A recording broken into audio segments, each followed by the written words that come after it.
stars of the night, let the bird intone a song of peace. Born. So great to be here today.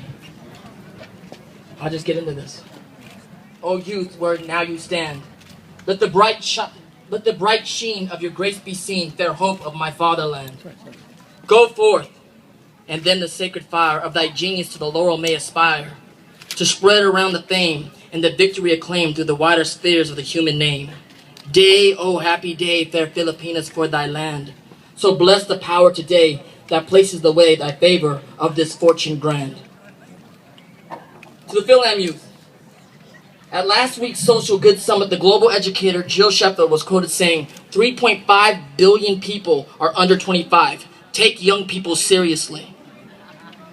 Over 100 years ago, the man we are honoring today recognized the same value of the young when he said, the youth is the hope of our future.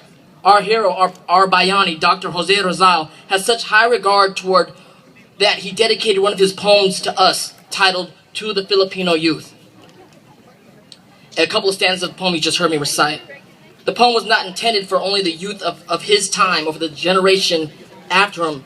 That poem was dedicated to all Filipino youth, past, present, and the future. The youth of today, are we really deserving of this responsibility? I mean, can we really live up to the expectations that we are the hope of the future? Will the world tomorrow truly be in better hands with us? That sounds like a big load of responsibility. But whether we like it or not, we will get to the age of our youthful-looking titos and titas here with us today who had the foresight to bring to the American soil this magnificent monument of our Prime Bayani to forever remind us Philams the excellence of the Filipino.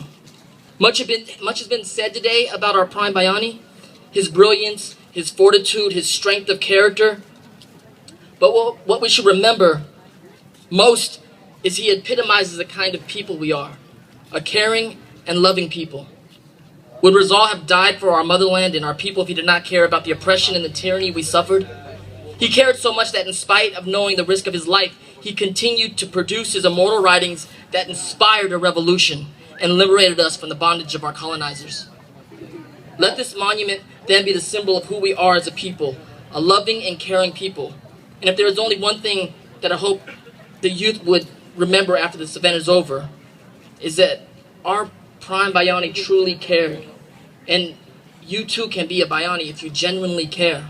And not to care just about yourself or your immediate family or your circle of friends, but care about the poor, care about social injustice, care about the environment, care about your fellow Filipino, and care about our motherland, and care about our adopted country. And if we, the young Philams, would care that much, then maybe, just maybe, the world of tomorrow will indeed be in better hands.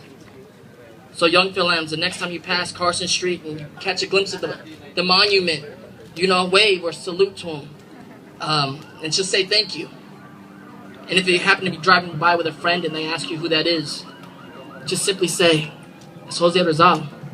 It's one of the greatest Filipinos ever. Thank you very much.